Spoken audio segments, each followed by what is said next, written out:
உலக புகழ்பெற்ற விஞ்ஞானி ஹென்றி பார்க்ராஃப்ட் அவர்களுடைய வாழ்க்கை வரலாறு தான் நம்ம இந்த வீடியோவில் பார்க்க போகிறோம். 1904 அக்டோபர் 18 அன்னைக்கு இங்கிலாந்துடைய கேம்பிரிட்ஜரில் இருக்கிற கேம்பிரிட்ஜில் ஒரு குவேக்கர் குடும்பத்தில் சர் ஜோசப் பார்க்ராஃப்டுக்கும் மேரி மின்னி ஆக்னேட்டா பால் பார்க்ராஃப்டுக்கும் முதல் குழந்தையாக பிறக்கிறார் ஹென்றி பார்க்ராஃப்ட். இவர் கூட பிறந்தவங்க ஒரு யங்கர் பிரதர் இருந்திருக்கிறாங்க. இவருடைய அப்பா ஒரு ஃபிசியாலஜிஸ்டாக, அதாவது உடலியல் நிபுணராக இருந்திருக்கிறாங்க. மேலும் இவருடைய அப்பா இங்கிலாந்தில் இருக்கிற பெர்க்சருடைய ரீடிங்கில் இருக்கிற லேட்டன் பார்க் ஸ்கூலோடைய ஒரு கவர்னராகவும் இருந்திருக்கிறாங்க. இதனால இவருடைய குடும்பம் நல்ல நிலையில வாழ்ந்து வந்திருக்கிறாங்க. ஹென்றி பார்க்ராஃப்ட் சிறு வயதிலிருந்தே இவருடைய அப்பா மூலமா ஈர்க்கப்பட்டு அறிவியல்ல ஆர்வம் காட்ட தொடங்கியிருந்தாங்க. இதனால இவருடைய அப்பா வீட்டிலிருந்தே ஹென்றி பார்க்ராஃப்டுக்கு அறிவியல் சார்ந்த விஷயங்களை கற்பித்து வந்தாங்க. இந்த நிலையில கரெக்டா 1910ஆம் ஆண்டுடைய ஆரம்ப காலகட்டத்தில் ஹென்றி பார்க்ராஃப்டுக்கு 5 வயது இருக்கும்போது, அதாவது ஹென்றி பார்க்ராஃப்ட் அக்டோபர்ல பிறந்திருந்தனால 1910ஆம் ஆண்டுடைய ஆரம்ப காலகட்டத்தில் ஹென்றி பார்க்ராஃப்டுக்கு 5 வயது இருந்தது. அப்போ இவருடைய அப்பா இவருடைய கல்விக்காக ஒரு ஜெர்மன் கவர்னர்ஸை நியமிக்கிறாங்க. அதாவது வீட்டுக்கே வந்து கல்வியை கற்பிக்கக்கூடியவங்க தான் கவர்னர்ஸ். ஸோ அந்த மாதிரி ஒரு ஜெர்மனியை சேர்ந்த கவர்னர்ஸ் மூலமாக ஹென்றி பார்க்ராஃப்ட் வீட்டில் இருந்தே பிரைமரி எஜுகேஷன் ஆரம்ப கல்வியை படிக்க ஆரம்பிச்சிருந்தாங்க. குறிப்பாக அந்த ஜெர்மனியை சேர்ந்த ஜெர்மன் கவர்னர்ஸ் வந்து ஜெர்மன் மொழியை தான் ஹென்றி பார்க்ராஃப்டுக்கு ஆரம்பத்தில் கற்றுக் கொடுத்து வந்தாங்க. ஸோ ஹென்றி பார்க்ராஃப்டும் ஜெர்மன் மொழியை கற்றுக்கிட்டு வந்தாங்க. இந்த நிலையில் கரெக்டாக 1912ஆம் ஆண்டுடைய ஆரம்ப காலகட்டத்தில் ஹென்றி பார்க்ராஃப்டுக்கு 7 வயது இருக்கும்போது இவருடைய அப்பா இவருடைய கல்விக்காக அந்த கேம்பிரிட்ஜிலே இருக்கக்கூடிய கிங்ஸ் காலேஜ் ஸ்கூல் அப்படின்ற ஒரு ப்ரிப்பரட்டரி ஸ்கூலில் இவரை சேர்த்துறாங்க. அந்த கிங்ஸ் காலேஜ் ஸ்கூல் அப்படின்றது ஒரு ப்ரிப்பரட்டரி ஸ்கூல், அதாவது 8th கிரேட் வரைக்கும் அந்த ஸ்கூலில் ஸ்பெஷாலிட்டிஸ் இருக்குது. ஸோ அங்கே சேர்ந்து 1912ஆம் ஆண்டிலிருந்து ஹென்றி பார்க்ராஃப்ட் வந்து இவருடைய 3rd கிரேட்லேருந்து அங்கே படிக்க ஆரம்பிக்கிறாங்க. அதாவது 1st கிரேடும் 2nd கிரேடும் இவர் வந்து அந்த ஜெர்மன் கவர்னர்ஸ் மூலமாக கற்றுக்கிட்டாங்க, படித்தாங்க.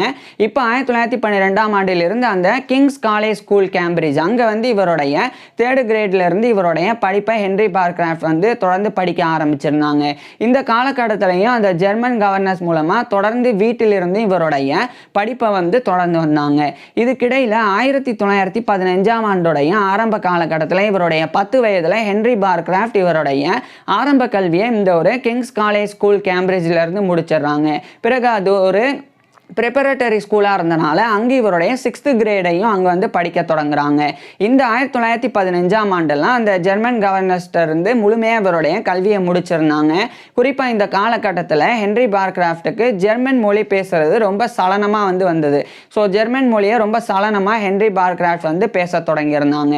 இதுக்கப்புறமா 1918ஆம் ஆண்டுடைய ஆரம்ப காலகட்டத்தில் இவருடைய 13 வயதில் ஹென்றி பார்க்ராஃப்ட் வந்து அந்த கிங்ஸ் காலேஜ் ஸ்கூல் கேம்பிரிட்ஜில் இருந்து இவருடைய மிடில் எஜுகேஷனையும் முடிச்சிடுறாங்க, அதாவது 8th கிரேடையும் முடிச்சிடுறாங்க. இதுக்கப்புறமா இவருடைய அப்பா ஹென்றி பார்க்ராஃப்டுக்கு நல்ல கல்வி வழங்கப்படணும் அப்படின்னு சொல்லி இந்த இங்கிலாந்துடைய கேம்பிரிட்ஜரில் இருக்கிற கேம்பிரிட்ஜில் இருந்து அதே இங்கிலாந்துடைய வில்ச்சரில் இருக்கக்கூடிய மால்பரோவுக்கு அனுப்புகிறாங்க. குறிப்பாக அந்த மால்பரோவில் இருக்கக்கூடிய மால்பரோ காலேஜ் அங்கே இவரை சேர்த்துறாங்க. அந்த மால்பரோ காலேஜ் அப்படின்றது ஒரு பப்ளிக் ஸ்கூல், குறிப்பாக அது ஒரு போர்டிங் அண்ட் டே ஸ்கூல், அதாவது அங்கே தங்கி படிக்கக்கூடிய வசதி கொண்ட ஒரு பப்ளிக் ஸ்கூல். ஸோ அங்கே வந்து இவரை அனுப்புகிறாங்க. குறிப்பாக அது ஒரு ஹை ஸ்கூலாகவும் இருக்குது. ஸோ அங்கு சேர்ந்து 1918ஆம் ஆண்டிலிருந்து ஹென்றி பார்க்ராஃப்ட் வந்து இவருடைய 9th கிரேட்லேருந்து அங்கு படிக்க தொடங்குறாங்க. இவருடைய ஹையர் எஜுகேஷன் உயர்கல்வியை படிக்க தொடங்குறாங்க.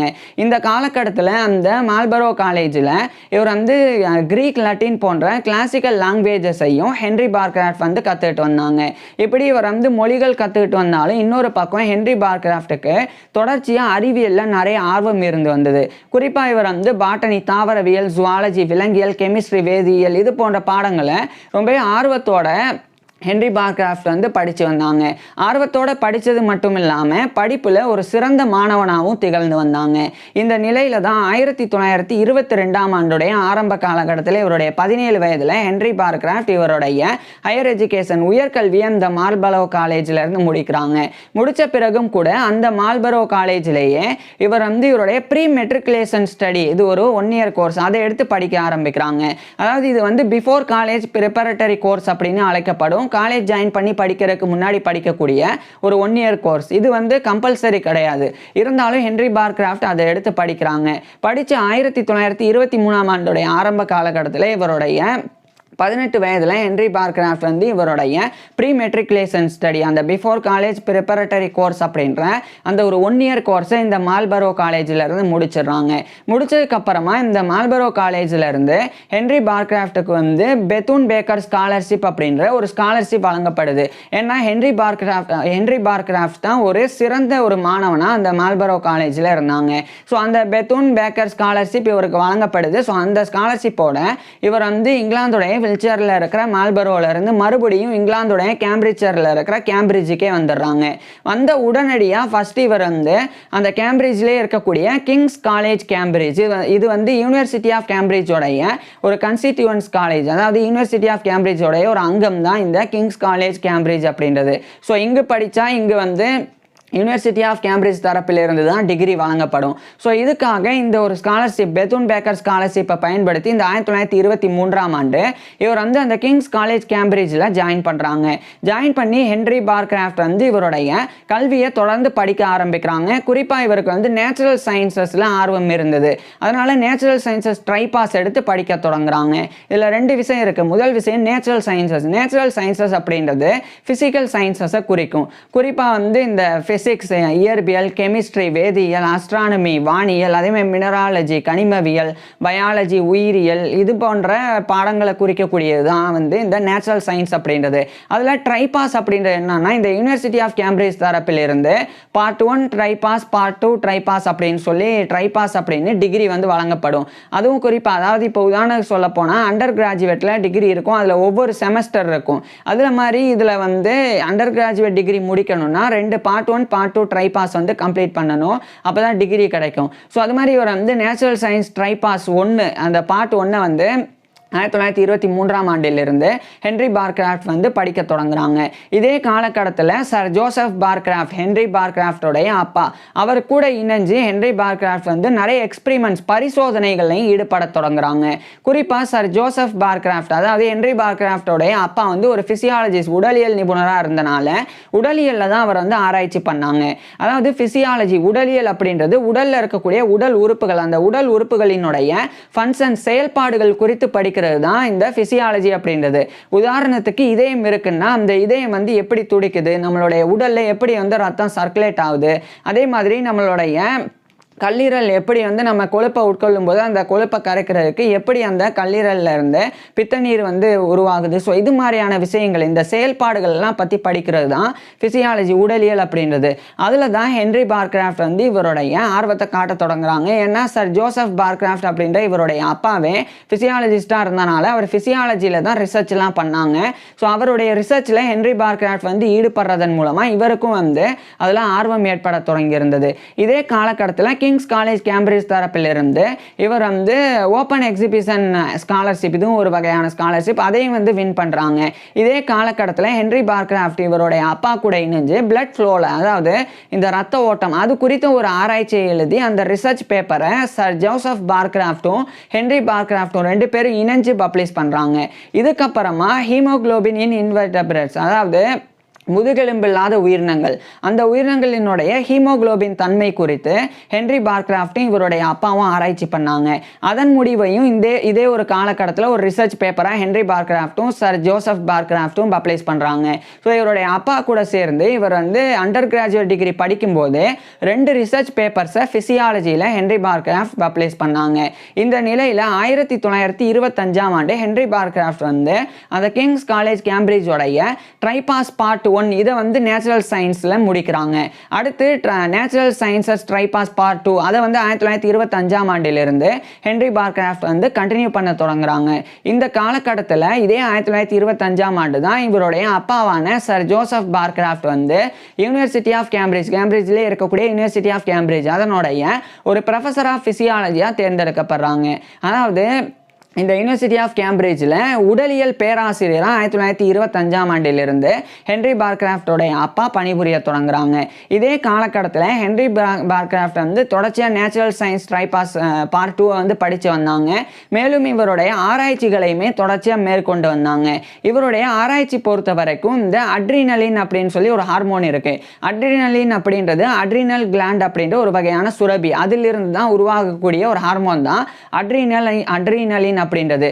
இது பர்டிகுலராக ஸ்ட்ரெஸ்ஸாக இருக்கும்போது, அதிகமாக மன அழுத்தத்தில் இருக்கும்போது இந்த அட்ரினலின் ஆனது உருவாகும். இந்த அட்ரினல் கிளாண்ட் அப்படின்ற அந்த சுரபியிலிருந்து அட்ரினலின் அப்படின்ற இந்த ஒரு ஹார்மோனானது உருவாகும். ஸோ இந்த ஹார்மோன் உருவாச்சு அப்படின்னு சொன்னால் இதயத்தினுடைய அந்த அந்த துடிப்பினுடைய விகிதம் அதை வந்து அதிகரிக்கும். அதே மாதிரி ரத்த ஓட்டத்தை வந்து அதிகரிக்கும். மேலும் இந்த அட்ரினலின் அப்படின்றது இந்த ப்ரீத்திங், மூச்சு விடுறது, அதை வந்து அதிகரிக்கும், அதனுடைய ரேட்டை, அதனுடைய விகிதத்தை. அது மட்டும் இல்லாமல் கூடுதலாக கார்போஹைட்ரேட் மெட்டபாலிசம், அந்த கார்போஹைட்ரேட் வளர்சிதை மாற்றம், அதையுமே அதிகரிக்கும். ஸோ இந்த மாதிரியான விளைவுகள் இருக்குது. இந்த விளைவுகள் குறித்து தான் ஹென்றி பார்க்ராஃப்ட் வந்து ஆராய்ச்சி பண்ண தொடங்குறாங்க. அதுவும் குறிப்பாக மனித உடல் கிடையாது, இதை வந்து டாக்ஸ் நாய்களினுடைய அந்த ஏயோட்டா பெருநாடி அதில் வந்து இந்த அட்ரினலின் அப்படின்ற ஹார்மோனால் ஏற்படக்கூடிய விளைவுகள் குறித்து இவர் வந்து ஆராய்ச்சி பண்ணாங்க. So the effects of adrenaline on aorta blood flow in dogs அப்படின்றது. ஸோ அதில் தான் ஹென்றி பார்க்ராஃப்ட் வந்து இவருடைய ஆர்வத்தை காட்ட தொடங்குறாங்க. ஸோ ஃபிசியாலஜியில் முழுவதுமாக இவருடைய அப்பா மூலமாக ஈர்க்கப்பட்டு ஆர்வம் காட்ட தொடங்குறாங்க. இந்த நிலையில தான் 1927ஆம் ஆண்டுடைய ஆரம்ப காலகட்டத்தில் இவருடைய 22 வயதில் ஹென்றி பார்க்ராஃப்ட் வந்து அந்த நேச்சுரல் சயின்ஸ் ட்ரைபாஸ் பார்ட் 2 அதையுமே வந்து இந்த கிங்ஸ் காலேஜ் கேம்பிரிட்ஜ்ல இருந்து முடிக்கிறாங்க. இந்த ட்ரைபாஸ் பார்ட் 1, ட்ரைபாஸ் பார்ட் 2 ரெண்டுமே இவர் வந்து ஃபர்ஸ்ட் கிளாஸ்ல பாஸ் பண்ணியிருந்தாங்க. ஸோ அதனாலேயே ஹென்றி பார்க்ராஃப்ட்டுக்கு நிறைய கௌரவங்களும் இந்த காலகட்டத்தில் வழங்கப்பட்டு வந்தது. இந்த நிலையில் ஹென்றி பார்க்ராஃப்ட் வந்து அந்த கிங்ஸ் காலேஜ் கேம்பிரிட்ஜோடைய டிபார்ட்மெண்ட் ஆஃப் ஃபிசியாலஜியில் ஒரு ரிசர்ச் ஃபெல்லோவாக ஜாயின் பண்ணி ஆராய்ச்சி பண்ண தொடங்குறாங்க உடலியல்லையே. குறிப்பாக ஹென்றி பார்க்ராஃப்ட் ஒரு முக்கியமான விஷயம் பண்ணுறாங்க. இந்த காலகட்டத்தில் ஸ்ட்ரோமர் அப்படின்றது இருந்தது. அதாவது ஸ்ட்ரோமர் அப்படின்றது ரத்த ஓட்டத்தை அளவிடக்கூடிய ஒரு கருவி தான் இந்த ஸ்ட்ரோமர் அப்படின்றது. அதில் வந்து சில பிரச்சனைகள் இந்த காலகட்டத்தில் இருந்தது. அதாவது என்னன்னா லாங் பீரியட், அதாவது இப்போ ஒரு ஸ்ட்ரோமரை வச்சு உடலில் இந்த பிளட் ஃப்ளோ வந்து எப்படி இருக்குது, ரத்த ஓட்டம் எப்படி இருக்குது, அதனுடைய அளவை வந்து கணிக்கணும் அப்படின்னா அதுக்கு வந்து நீண்ட காலம் வந்து வெயிட் பண்ணணும். அது மட்டும் இல்லாமல் அந்த ஸ்ட்ரோமர் வந்து அக்யூரேட்டான அந்த அளவை காமிக்காது, ஒரு ஆவரேஜ் சராசரியை தான் காமிக்கும். உதாரணத்துக்கு முந்தா நேற்று வந்து ஒரு நபருக்கு 5 அப்படின்ற விகிதத்தில் பிளட் ஃப்ளோ இருக்குது. அடுத்து நேற்று வந்து அது 3 அப்படின்ற விகிதத்தில் இருக்குது. அதே மாதிரி இன்னைக்கு அதே நபருக்கு 1 அப்படின்ற விகிதத்தில் இருக்குது. அப்படின்னா மொத்தமாக 5, 3, 1 மொத்தமாக 9. ஸோ இந்த 9 விகிதத்தில் 9 ரேட்டில் வந்து பிளட் ஃப்ளோ இருக்குது.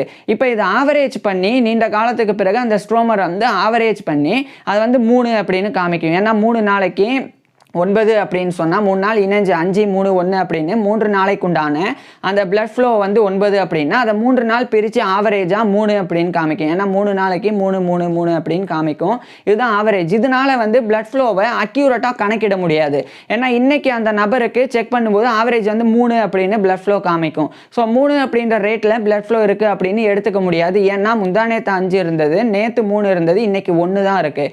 ஸோ இதனால இது அக்யூரேட்டாக கணக்கிட முடியாது. 1 அப்படின்னு காமிச்சாதான் பிளட் ஃப்ளோ வந்து எப்படி இருக்கு அப்படின்றத சரியாக கணிக்க முடியும், அதை கணக்கிட முடியும். ஸோ இந்த மாதிரியான பிரச்சனை இருந்தது. அப்போ ஹென்றி பார்க்ராஃப்ட் வந்து ஒரு முக்கியமான ஒரு ஸ்ட்ரோமர் இவர் வந்து டெவலப் பண்ணி அதை வந்து கண்டுபிடிக்கிறாங்க.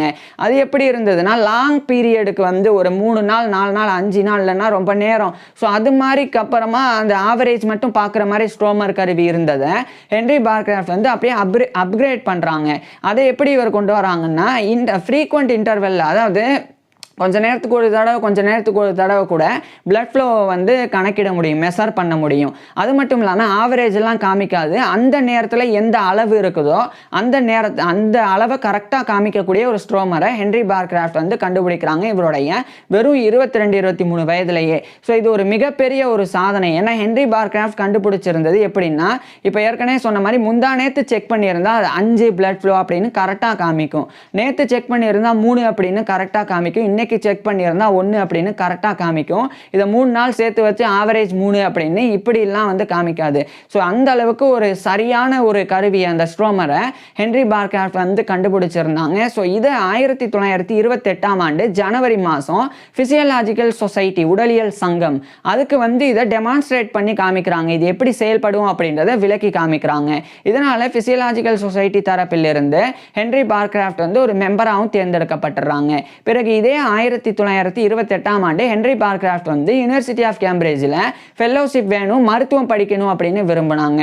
ஆனால் துரதிருஷ்டவசமாக அந்த யூனிவர்சிட்டி ஆஃப் கேம்பிரிட்ஜ் தரப்பிலிருந்து ஹென்ரி பார்க்ராஃப்ட்டுக்கு ஃபெல்லோஷிப் வழங்கப்படலை. பதிலாக இவருக்கு வந்து இங்கிலாந்துடைய லண்டனில் இருக்கிற இங்கிலாந்துடைய லண்டனில் இருக்கிற செயின்ட் மேரிஸ் ஹாஸ்பிட்டல் லண்டன் அவங்க தரப்பிலிருந்து இவருக்கு வந்து ஹாம்ஸ்வொர்த் ஸ்காலர்ஷிப் அப்படின்ற ஒரு ஸ்காலர்ஷிப் வழங்கப்படுது. ஸோ அதை பயன்படுத்தி இவர் வந்து அங்கே போய் மருத்துவ ட்ரைனிங் வந்து மெடிக்கல் ட்ரைனிங் வந்து எடுத்துக்க முடியும். ஸோ இதனால் 1928 இறுதி காலகட்டத்தில் ஹென்ரி பார்க்ராஃப்ட் வந்து நேராக இந்த ஒரு இடத்துல இருந்து, அதாவது இங்கிலாந்துடைய கேம்பிரிட்ஜில் இருந்து அதே இங்கிலாந்தில் இருக்கிற லண்டனுக்கு போயிடுறாங்க. லண்டனுக்கு போய் அந்த லண்டனில் இருக்கிற செயின்ட் மேரிஸ் ஹாஸ்பிட்டல் லண்டன் அங்கே இவர் வந்து ஒரு மெடிக்கல் ஸ்டூடெண்ட்டாக ஜாயின் பண்ணுறாங்க. இந்த செயின்ட் மேரிஸ் ஹாஸ்பிட்டல் அப்படின்றது NHS ஹாஸ்பிட்டல், அதாவது நேஷனல் ஹெல்த் சர்வீஸ் ஹாஸ்பிட்டல். இங்கே வந்து வெறும் அதாவது நோயாளிகளுக்கு மருத்துவ சிகிச்சை மட்டும் வழங்கப்படாது, மருத்துவ மாணவர்களுக்கு மருத்துவ கல்வியும் மருத்துவ பயிற்சியும் கூட வழங்கப்படும். ஸோ இதனால் இந்த செயின்ட் மேரிஸ் ஹாஸ்பிட்டலில் ஹென்ரி பார்க்ராஃப்ட் வந்து ஜாயின் பண்ணி இவருடைய மருத்துவ கல்வியையும் மருத்துவ பயிற்சியையும் மேற்கொள்ள தொடங்குறாங்க. இது 1929 1930 காலகட்டத்திலையும் தொடர்ச்சியாக ஹென்ரி பார்க்ராஃப்ட் வந்து செஞ்சு வந்தாங்க. இதே காலகட்டத்தில் ஹென்ரி பார்க்ராஃப்ட் இன்னும் கூடுதலாக இந்த பிளட் ஃப்ளோலையே இவருடைய ஆராய்ச்சிகளை மேற்கொண்டு வந்தாங்க. குறிப்பாக விலங்குகளில் ரத்த ஓட்டம் அது குறித்து தான் இவருடைய ஆராய்ச்சியானது இருந்து வந்தது.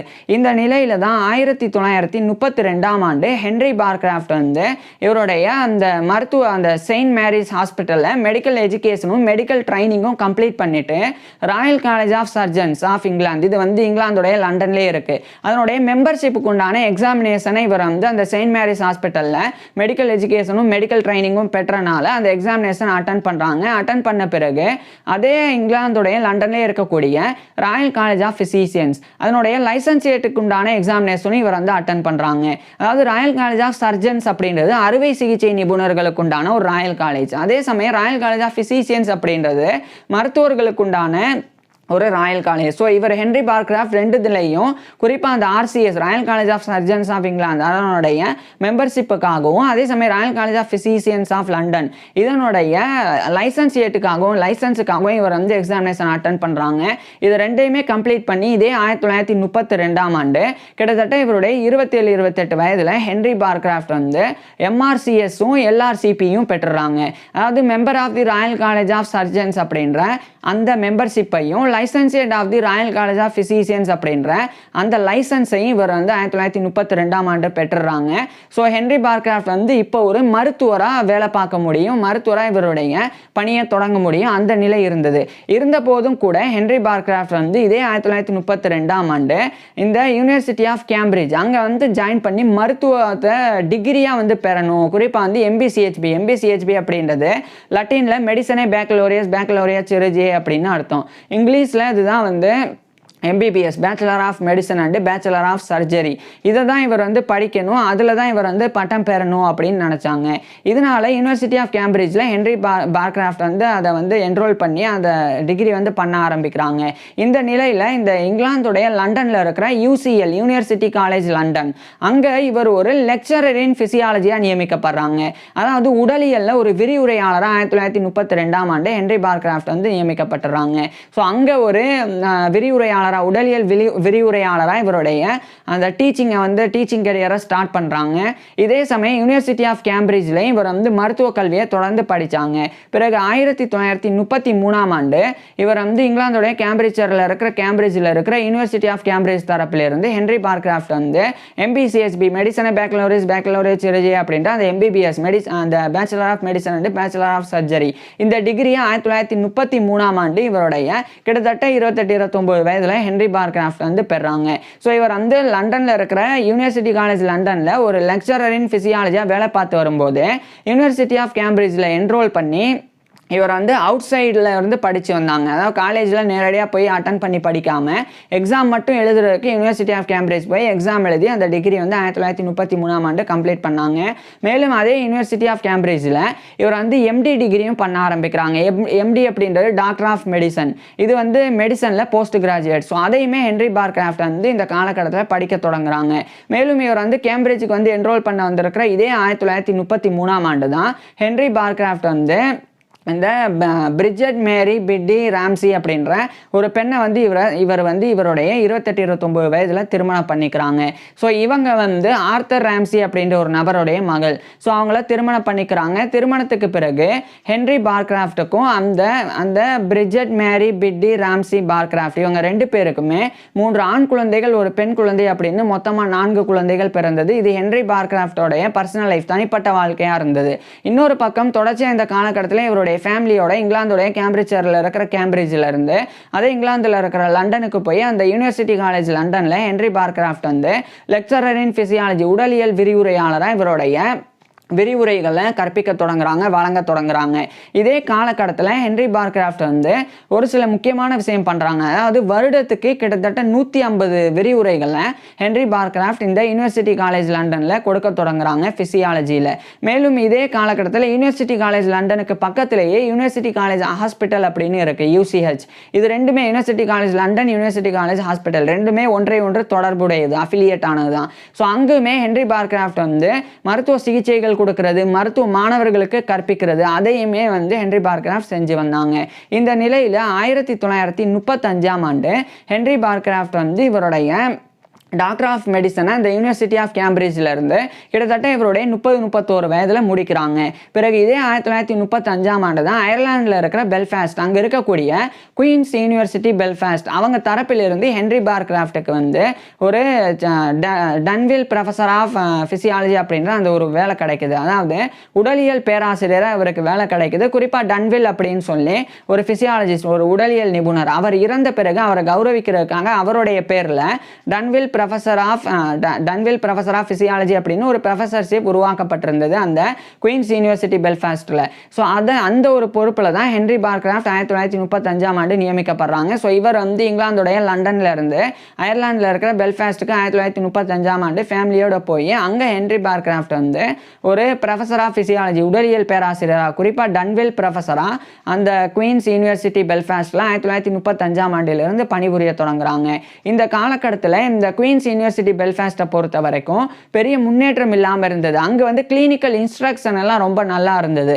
அதாவது இந்த படிப்பை வந்து கற்பிக்கிறதுக்குண்டான அந்த ஸ்பெஷாலிட்டிலாம் ரொம்ப நல்லா இருந்தது. ஆனால் ஆராய்ச்சி பண்ணுறதுக்குண்டான அந்த வசதிகள் பெருசாக இல்லை. அதனால ஹென்ரி பார்க்ராஃப்ட் வந்து அங்கே ஆராய்ச்சிகளை மேம்படுத்துறதுக்காக முக்கியமான சில விஷயங்கள் பண்ண தொடங்குறாங்க. அதில் குறிப்பாக ஹென்ரி பார்க்ராஃப்ட் பண்ணுறது அந்த குயின்ஸ் யூனிவர்சிட்டி பெல்ஃபாஸ்ட்டில் அப்போவே படித்து மெடிக்கல் டிகிரி பெற்றிருந்த, அதாவது தற்போதைய காலகட்டத்தில் பெற்றிருந்த, அதாவது சிறிது காலம்தான் ஆகுது அங்கேருந்து மருத்துவம் படிச்சுட்டு போய், ஸோ அந்த மாதிரி மாணவர்களை வந்து அழைச்சி அவங்கள மெடிக்கல் ரிசர்ச்சுக்காக ஹென்ரி பார்க்ராஃப்ட் வந்து பயன்படுத்த தொடங்குறாங்க. மேலும் அந்த ரிசர்ச் எல்லாமே, ஆராய்ச்சி எல்லாம் பெரிய அளவில் கொண்டு போகவும் பண்ணுறாங்க. இது மாதிரி ஹென்ரி பார்க்ராஃப்ட் பண்ணிட்டு இருக்கும்போது இன்னொரு நபர் ஆட்டோ எட்வோம் அப்படின்னு சொல்லி, அவருடைய ஃபுல் நேம் வந்து ஆட்டோ குஸ்டாவ் எட்வோம் அப்படின்னு, அந்த ஆட்டோ எட்வோம் கூட இணைஞ்சு ஹென்ரி பார்க்ராஃப்ட் வந்து ஒரு சில முக்கிய ஆராய்ச்சிகளில் ஈடுபட தொடங்குறாங்க. அதில் ஒன்று வந்து இந்த வீனஸ் ஆக்குலேஷன் பிளதிஸ்மோகிராஃபி அப்படின்னு சொல்லி ஒன்று. இந்த வீனஸ் ஆக்குலேஷன் பிளதிஸ்மோகிராஃபி அப்படின்றது என்னன்னா, இது ஒரு வகையான ஒரு அளவிடுறதுக்குண்டான ஒரு கருவி தான். இவர் எப்படி ஸ்ட்ரோமர் கண்டுபிடிச்சாரோ அதே மாதிரியான ஒரு விஷயம் தான் இந்த வீனஸ் ஆக்குலேஷன் பிளதிஸ்மோகிராஃப் அப்படின்றது.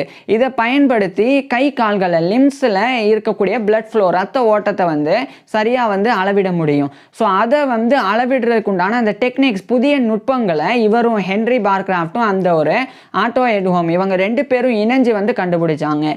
இது மாதிரி ஹென்ரி பார்க்ராஃப்ட் வந்து இன்னும் சில கண்டுபிடிப்புகளையுமே உடலியலில் பண்ண தொடங்குறாங்க.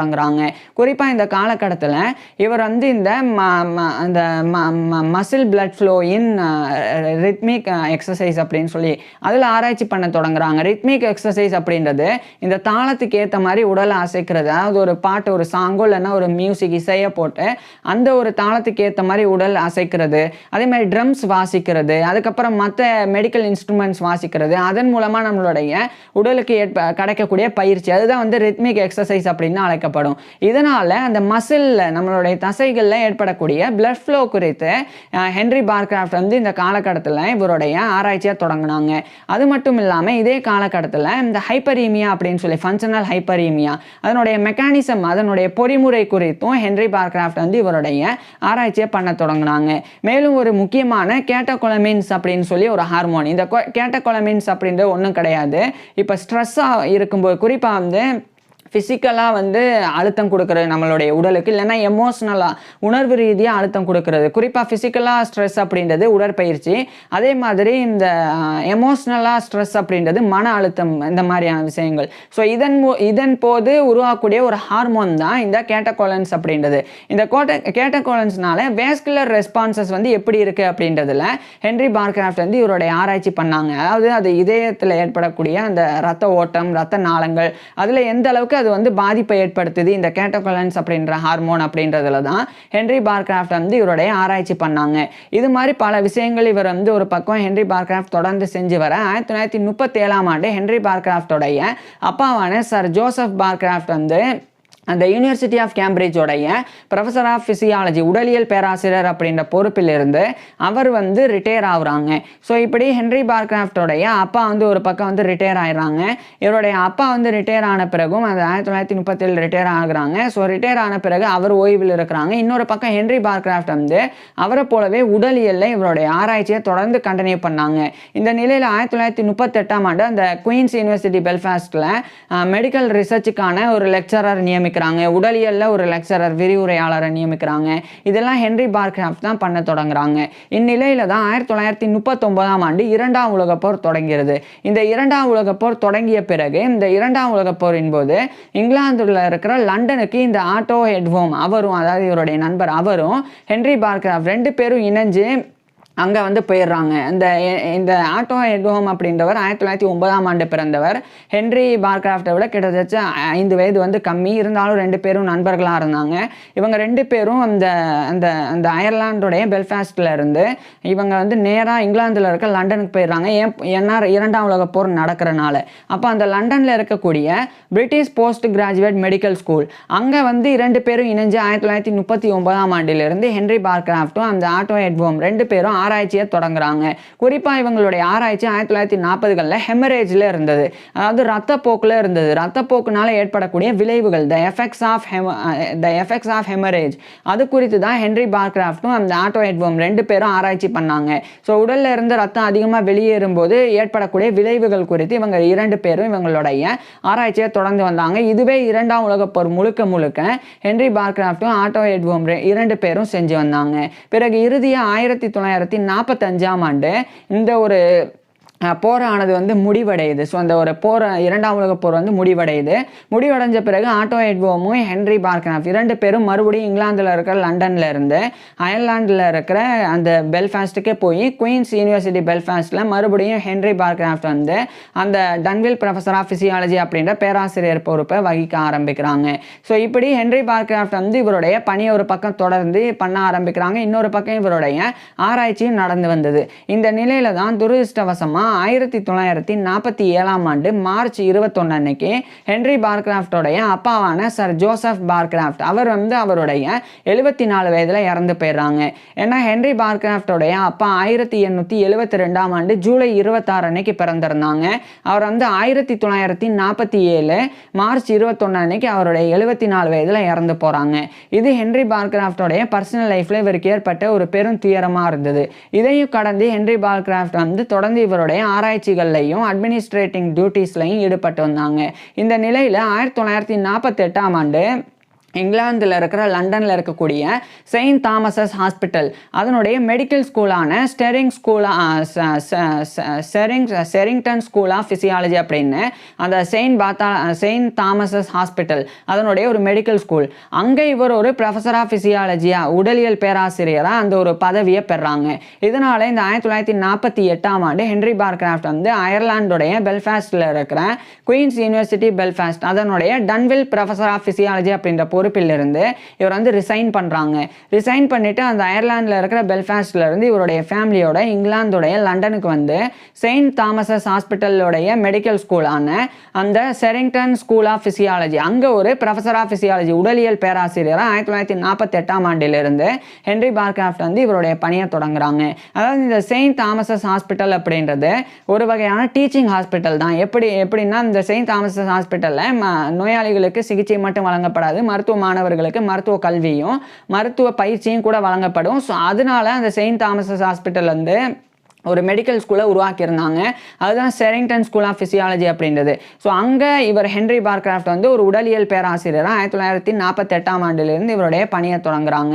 பிறகு 1950 காலகட்டத்தில் ஹென்ரி பார்க்ராஃப்ட் வந்து ஹெரால்ட் ஜெரமி சார்ல்ஸ் வான் அப்படின்னு சொல்லி ஒரு நபர், இவர் வந்து ஹெரால்ட் ஜெரமி சார்ல்ஸ் வான் அப்படின்றவர் வந்து ஷார்ட் ஃபார்மில் ஜெரமி ஸ்வான் அப்படின்னு அழைக்கப்படுவாங்க. அவர் 1922ஆம் ஆண்டு பிறந்தவர். இவரை விட கிட்டத்தட்ட 17-18 வயசு கம்மி.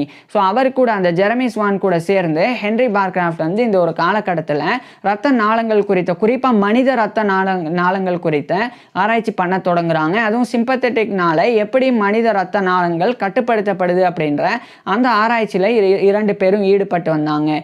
இந்நிலையில் 1953ஆம் ஆண்டு ஹென்ரி பார்க்ராஃப்டும் அந்த ஜெரமி ஸ்வான் இவங்க 2 பேரும் இணைஞ்சு sympathetic control of human blood vessels அப்படின்ற அந்த ஒரு டைட்டிலில் ஒரு ஒர்க்கை வந்து 1953ஆம் ஆண்டு ஹென்ரி பார்க்ராஃப்டும் ஜெரமி ஸ்வானும் ஃபிசியலாஜிக்கல் சொசைட்டியோடைய சீரீஸாக பப்ளிஷ் பண்ணுறாங்க. குறிப்பாக ஃபஸ்ட்டு மோனோகிராஃபாக இது 1953ஆம் ஆண்டு பப்ளிஷ் பண்ணுறாங்க. இதுக்கப்புறம் இந்த ஒரு ஒர்க்கானது இந்த sympathetic control of human blood vessels அப்படின்றது ரொம்பவே வந்து முக்கியமான ஒரு ஒர்க்காக வந்து ரத்த ஓட்டம் குறித்த, ரத்த நாளங்கள் குறித்த உடலியல்ல ஒரு முக்கியமான ஒரு ஒர்க்காக வந்து ஸ்டாண்டர்டாக வந்து அது வந்து ஒரு கௌரவத்தை பெறுது. ஸோ இதுக்காகவும் ஹென்ரி பார்க்ராஃப்ட் வந்து பெரிய அளவில் கௌரவப்படுத்தப்பட்டாங்க. இது மாதிரி ஹென்ரி பார்க்ராஃப்ட் வந்து தொடர்ச்சியாக இவருடைய ஆய்வுகளில் ஈடுபட்டாங்க. மேலும் இந்த ஒரு செயின்ட் தாமஸஸ் ஹாஸ்பிட்டலோடைய செரிங்டன் ஸ்கூல் ஆஃப் ஃபிசியாலஜி அங்கே வந்து ஏற்கனவே எப்படி குயின்ஸ் யூனிவர்சிட்டி பெல்ஃபாஸ்டில் கல்வி நல்லா இருந்தது, ஆனால் அங்கே ஆராய்ச்சி அந்த அளவுக்கு இல்லையோ அதே மாதிரி தான் இங்கேயும் இருந்தது. ஸோ அந்த செரிங்டன் ஸ்கூல் ஆஃப் ஃபிசியாலஜிலையும் ஹென்ரி பார்க்ராஃப்ட் வந்து இவருடைய பங்களிப்புகளை கொடுத்து அங்குமே ஆராய்ச்சியில் பல முன்னேற்றங்களை ஏற்படுத்த தொடங்குறாங்க. இந்நிலையில் 1957ஆம் ஆண்டு ஃபிசியலாஜிக்கல் சொசைட்டியோடைய மோனோகிராஃப்ஸோடைய எடிட்டோரியல் போர்டோடைய ஒரு சேர்மனாக 1957ஆம் ஆண்டு ஹென்ரி பார்க்ராஃப்ட் வந்து நியமிக்கப்படுறாங்க. மேலும் இந்த காலகட்டத்தில் ரிசர்ச் டிஃபென்ஸ் சொசைட்டி RDS அதனுடைய ஒரு வைஸ் பிரசிடெண்டாகவும் ஹென்ரி பார்க்ராஃப்ட் வந்து நியமிக்கப்படுறாங்க. இப்படி ஹென்ரி பார்க்ராஃப்டோடைய பர்சனல் லைஃப் ரொம்ப இவருடைய பப்ளிக் லைஃப் ரொம்ப நல்லா போயிட்டு இருந்தது. ஆனால் பர்சனல் லைஃப்ல இவருக்கு மேலும் நிறைய பிரச்சனைகள். குறிப்பாக 1961ஆம் ஆண்டு ஹென்ரி பார்க்ராஃப்டோடைய அம்மாவான அந்த மேரி மின்னி ஆக்னெட்டா பால் பார்க்ராஃப்ட் அவங்க வந்து அவங்களுடைய 86 வயதில் கிட்டத்தட்ட அவங்களுடைய 86 வயதில் இறந்து போயிடுறாங்க. ஏன்னா ஹென்ரி பார்க்ராஃப்டோடைய அம்மா 1875ஆம் ஆண்டு பிறந்திருந்தாங்க. 1961ஆம் ஆண்டு கிட்டத்தட்ட அவங்களுடைய 86 வயதில் இறந்து போயிடுறாங்க. ஹென்ரி பார்க்ராஃப்டோடைய அம்மாவுக்கு ஹென்ரி பார்க்ராஃப்டோடைய அப்பாவோட 3 வயசு கம்மி. ஸோ 1961ஆம் ஆண்டு கிட்டத்தட்ட அவங்களுடைய 86 வயதில் இறந்து போகிறாங்க. ஸோ இதுவும் ஹென்ரி பார்க்ராஃப்டோடைய பர்சனல் லைஃப்பில் இவருக்கு ஏற்பட்ட ஒரு துயரமாக இருந்தது. ஆனால் இதையும் கடந்து ஹென்ரி பார்க்ராஃப்ட் வந்து இவருடைய ஆராய்ச்சியையும் இன்னொரு பக்கம் வந்து இவருடைய நிர்வாகத்திறன் அதையுமே வந்து வெளிப்படுத்தி வந்தாங்க. இதன் காரணமாக 1963ஆம் ஆண்டு ஆஸ்திரேலியாவில் இருக்கிற அடிலைட் அங்கே இருக்கக்கூடிய யூனிவர்சிட்டி ஆஃப் அடிலைட் அவங்க தரப்பிலிருந்து இவர் ஒரு விசிட்டிங் ப்ரொஃபஸராக 1963ஆம் ஆண்டு நியமிக்கப்படுறாங்க. ஸோ இவர் வந்து அந்த லண்டன், இங்கிலாந்தில் இருக்கிற லண்டனில் அந்த செயின்ட் தாமஸஸ் ஹாஸ்பிட்டல் மெடிக்கல் ஸ்கூலில் ஒரு ப்ரொஃபஸர் ஆஃப் ஃபிசியாலஜியாக பணிபுரியும் போது அப்பப்போ அந்த ஆஸ்திரேலியாவுடைய அடிலைட்டுக்கு போய் யூனிவர்சிட்டி ஆஃப் அடிலைட்டில் ஒரு விசிட்டிங் ப்ரொஃபஸராக உடலியல் பேராசிரியராக அங்கே வந்து வேலை பார்ப்பாங்க. ஸோ விசிட்டிங் ப்ரொஃபஸராக தான் இது 1963ஆம் ஆண்டிலிருந்து. பிறகு அங்கிருந்து 3 ஆண்டுக்கு அப்புறமா 1966ஆம் ஆண்டு வெல்கம் ட்ரஸ்ட் அப்படின்னு சொல்லி ஒரு அறக்கட்டளை, அந்த வெல்கம் ட்ரஸ்டோடைய போர்ட் ஆஃப் ட்ரஸ்டீஸில் ஒரு மெம்பராக 1966ஆம் ஆண்டு இவர் ஹென்ரி பார்க்ராஃப்ட் வந்து நியமிக்கப்படுறாங்க. இதே காலகட்டத்தில் இந்த செயின்ட் தாமஸஸ் ஹாஸ்பிட்டல் மெடிக்கல் ஸ்கூலான அந்த செரிங்டன் ஸ்கூல் ஆஃப் ஃபிசியாலஜி அது மிகப்பெரிய அளவில் வளர்ச்சி அடைஞ்சது. நிறைய மருத்துவ மாணவர்களால் அது வந்து அணுகப்பட்டது. அதுக்கு ஹென்ரி பார்க்ராஃப்ட் வந்து ரொம்ப காரணமாக இருந்தாங்க, முக்கிய காரணமாக இருந்தாங்க. மேலும் இந்த காலகட்டத்தில் ஹென்ரி ஹென்றி பார்க்ராஃப்ட் வந்து வெறும் யூரோப்பில் மட்டும் இல்லாமல் அதையும் கடந்து பல நாடுகளுக்கு சென்றாங்க. குறிப்பாக வந்து ஜப்பானாக இருக்கட்டும், அதே மாதிரி அமெரிக்காவாக இருக்கட்டும், இது மாதிரி பல நாடுகளுக்கும் ஹென்றி பார்க்ராஃப்ட் வந்து சென்றாங்க. அடுத்து யூரோப்லேயே வந்து செக்கோஸ்லோவியா போன்ற கண்ட்ரீஸுக்கும் இவர் வந்து போனாங்க. அங்கெல்லாம் போய் ஹென்றி பார்க்ராஃப்ட் வந்து இவருடைய உடலியல் விரிவுரைகளையும் கொடுத்து வந்தாங்க. இது மாதிரி ஹென்றி பார்க்ராஃப்ட் வந்து இவ்வளோ விஷயங்கள் பண்ணதுக்கப்புறமா 1971ஆம் ஆண்டு ஹென்றி பார்க்ராஃப்ட் வந்து கிட்டத்தட்ட இவருடைய 66-67 வயதில் ஹென்றி பார்க்ராஃப்ட் வந்து ரிட்டையர் ஆகுறாங்க. இந்த செயின்ட் தாமஸஸ் ஹாஸ்பிட்டல் மெடிக்கல் ஸ்கூலான இந்த செரிங்டன் ஸ்கூல் ஆஃப் ஃபிசியாலஜி அதனுடைய ப்ரொஃபஸர் ஆஃப் ஃபிசியாலஜி உடலியல் பேராசிரியர் அப்படின்ற பொறுப்பிலிருந்து 1971ஆம் ஆண்டு ஹென்றி பார்க்ராஃப்ட் வந்து ரிட்டையர் ஆகுறாங்க. ஒரே ஒரு விஷயம் இதில் ஒரே ஒரு விஷயம் வந்து சொல்ல தவறிட்டேன். 1953ஆம் ஆண்டு அந்த sympathetic control of human blood vessels அப்படின்ற அந்த மோனோகிராஃப் இவர் வெளியிட்ட அதே 1953ஆம் ஆண்டு தான் இங்கிலாந்துடைய லண்டனில் இருக்கிற ராயல் சொசைட்டி ஆஃப் லண்டன் அதனுடைய ஒரு ஃபெல்லோவாக ஹென்றி பார்க்ராஃப்ட் வந்து தேர்ந்தெடுக்கப்பட்டாங்க. So fellow of the Royal Society of London FRS அப்படின்ற இந்த ஒரு கௌரவத்தை 1953ஆம் ஆண்டு ஹென்றி பார்க்ராஃப்ட் வந்து பெற்றிருந்தாங்க. இதை மட்டும் சொல்ல தவறிட்டேன். ஸோ இதுக்கப்புறம் இந்த 1971ஆம் ஆண்டு ஹென்றி பார்க்ராஃப்ட் வந்து ரிட்டையர் ஆயிடுறாங்க. ரிட்டையர்மெண்ட்டுக்கு பிறகும் கூட தொடர்ந்து அந்த ஹென்றி பார்க்ராஃப்ட் வந்து ரிசர்ச் டிஃபென்ஸ் சொசைட்டி அதனுடைய வைஸ் பிரசிடெண்ட்டாக இவருடைய பங்களிப்பை கொடுத்து வந்தாங்க. மேலும் வெல்கம் ட்ரஸ்டோடைய ஒரு அந்த போர்ட் ஆஃப் ட்ரஸ்டீஸில் ஒரு மெம்பராகவும் இவர் வந்து கண்டினியூ பண்ணாங்க. இது மாதிரி அதே மாதிரி இன்னும் கூடுதலாக ஹென்றி பார்க்ராஃப்ட் வந்து சில பொறுப்புகளில் தொடர்ச்சியாக வந்து ஈடுபட்டு வந்தாங்க. இந்நிலையில் இதே 1971க்கு பிறகு ஹென்றி பார்க்ராஃப்ட் வந்து அந்த ஒரு செயின்ட் தாமஸஸ் ஹாஸ்பிட்டல் மெடிக்கல் ஸ்கூலான செரிங்டன் ஸ்கூல் ஆஃப் ஃபிசியாலஜியோடைய ஒரு எமரட்டஸ் ப்ரொஃபஸராக நியமிக்கப்படுறாங்க. எமரட்டஸ் ப்ரொஃபஸர் அப்படின்றது ஹென்றி பார்க்ராஃப்ட் வந்து ஏற்கனவே இருக்கக்கூடிய அந்த பொறுப்பிலேயே வந்து கௌரவத்தோடு பயணிக்கிறது. ஸோ அந்த பொறுப்பில் இருந்து வந்தாங்க. இந்நிலையில் 1974ஆம் ஆண்டு பிசியலாஜிக்கல் சொசைட்டி தரப்பிலிருந்து ஹென்றி பார்க்ராஃப்டை ஒரு ஹானரி மெம்பராக தேர்ந்தெடுக்கிறாங்க. கௌரவ உறுப்பினராக 1974ஆம் ஆண்டு ஹென்றி பார்க்ராஃப்டை பிசியலாஜிக்கல் சொசைட்டி வந்து தேர்ந்தெடுக்கிறாங்க. இதுக்கப்புறமா 1975ஆம் ஆண்டு தான் அந்த வெல்கம் ட்ரஸ்டோடைய போர்ட் ஆஃப் ட்ரஸ்டீஸில் இருந்தும் அந்த மெம்பர் அப்படின்ற பொறுப்பில் இருந்து ஹென்றி பார்க்ராஃப்ட் வந்து ரிட்டையர் ஆகுறாங்க. அதே மாதிரி அந்த ரிசர்ச் டிஃபென்ஸ் சொசைட்டி அதனுடைய அந்த ஒரு பொறுப்பில் இருந்து வைஸ் பிரசிடென்ட் அப்படின்ற பொறுப்பில் இருந்தும் ரிட்டையர் ஆகுறாங்க. மேலும் இவர் வந்து அந்த ஃபிசியலாஜிக்கல் சொசைட்டியோடைய மோனோகிராஃப்ஸோடைய எடிட்டோரியல் போர்டோடைய சேர்மன் அப்படின்ற பொறுப்பில் இருந்து இந்த காலகட்டத்தில் ஹென்றி பார்க்ராஃப்ட் வந்து ரிட்டையர் ஆகுறாங்க. இப்படி ஹென்றி பார்க்ராஃப்ட் வந்து ரிட்டையர் ஆகக்கூடிய இந்த 1975ஆம் ஆண்டு தான் இவர் வந்து அந்த அல்ஸ்டர் அப்படின்னு சொல்லி அல்ஸ்டர் மெடிக்கல் சொசைட்டி அப்படின்னு ஒரு மெடிக்கல் சொசைட்டி அந்த அல்ஸ்டர் மெடிக்கல் சொசைட்டியோடைய ஒரு ராபர்ட் கேம்பல் மெமோரியல் ஒரேட்டராக நியமிக்கப்படுறாங்க. அதாவது ராபர்ட் கேம்பல் அப்படின்னு சொல்லி ஒரு விஞ்ஞானி அவர் இறந்த பிறகு அவரை கௌரவப்படுத்துறதுக்காக ஒரு மருத்துவ விரிவுரையானது அவருடைய நினைவாக வந்து அவருடைய பேரில் ராபர்ட் கேம்பல் மெமோரியல் ஒரேசன் அப்படின்னு சொல்லி நியமிக்கப்பட்டது. ஸோ அந்த ராபர்ட் கேம்பல் மெமோரியல் ஒரேசன் அப்படின்ற மருத்துவ விரிவுரையை கொடுக்கக்கூடிய ஒரு ராபர்ட் கேம்பல் மெமோரியல் ஒரேட்டராக அந்த அல்ஸ்டர் மெடிக்கல் சொசைட்டியில் 1975ஆம் ஆண்டு ஹென்றி பார்க்ராஃப்ட் வந்து நியமிக்கப்பட்டாங்க. இதுக்கப்புறம் அந்த பொறுப்புக்கு பிறகு ஹென்றி பார்க்ராஃப்ட் வந்து ஓய்வில் இருந்தாங்க. ஓய்வில் இருந்த காலகட்டத்தில் இவர் மருத்துவத்திலையும் உடலியல்லையும் ஆற்றின பங்களிப்புக்காக பல கௌரவங்களை பெற்றாங்க. குறிப்பாக ஹென்றி பார்க்ராஃப்ட் வந்து உடலியலில் தான் ஃபிசியாலஜியில் தான் நிறைய ஆராய்ச்சி பண்ணாங்க. இதனால் இவர் ஒரு சயின்டிஸ்டாகவும் ஃபிசியாலஜிஸ்ட் உடலியல் நிபுணராகவும் அறியப்பட்டாங்க. ஸோ இதனால் 1980 காலகட்டத்தில் ஹென்றி பார்க்ராஃப்ட்டுக்கு உலகம் முழுவதில் இருந்தும் நிறைய கௌரவங்கள் கிடைச்சது. குறிப்பாக அயர்லாண்டுடைய பெல்ஃபாஸ்டில் இவர் ஒர்க் பண்ண அந்த குயின்ஸ் யூனிவர்சிட்டி பெல்ஃபாஸ்ட் அவங்க தரப்பிலிருந்து இவருக்கு ஹானரி டாக்டரேட் கௌரவ டாக்டர் பட்டம் வழங்கப்பட்டது. இதுக்கப்புறம் ஆஸ்திரேலியாவில் இருக்கிற யூனிவர்சிட்டி ஆஃப் வெஸ்டர்ன் ஆஸ்திரேலியா அவங்க தரப்பில் இருந்தும் இவருக்கு வந்து ஹென்றி பார்க்ராஃப்ட்டுக்கு வந்து ஹானரி டாக்டரேட் அப்படின்ற கௌரவ டாக்டர் பட்டம் வழங்கப்பட்டது. மேலும் லியோபோல்ட் யூனிவர்சிட்டி ஆஃப் வின்புரோக் தரப்பில் இருந்தும் ஹென்றி பார்க்ராஃப்ட்டுக்கு ஹானரி டாக்டரேட்ஸ் அப்படின்ற கௌரவ டாக்டர் பட்டம் வழங்கப்பட்டது. இது மாதிரி இன்னும் பல கௌரவங்கள் ஹென்றி பார்க்ராஃப்ட்டுக்கு தொடர்ந்து கிடைச்சி வந்தது.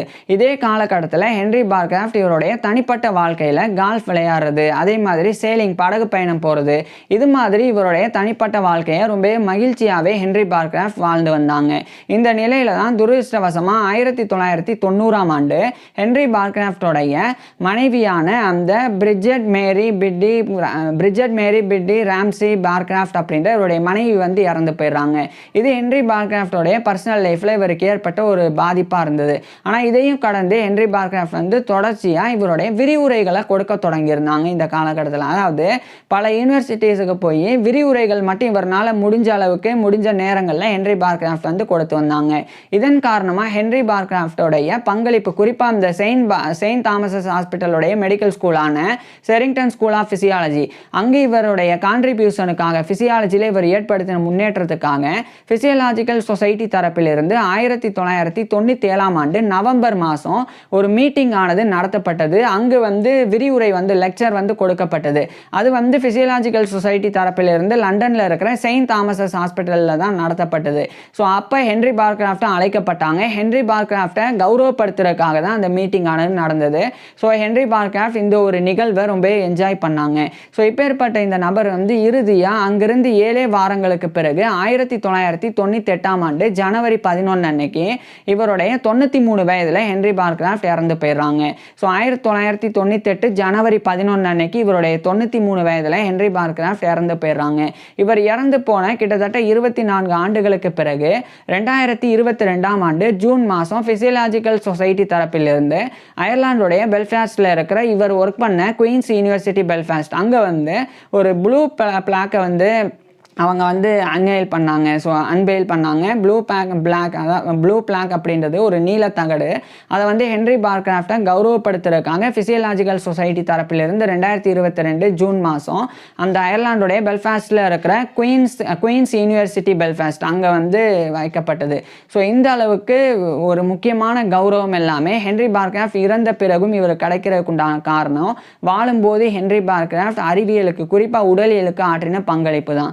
ஸோ இப்பேற்பட்ட ஹென்றி பார்க்ராஃப்ட் பற்றி நீங்கள் என்ன நினைக்கிறீங்க அப்படின்றத கீழே கமெண்ட்ஸில் சொல்லுங்கள்.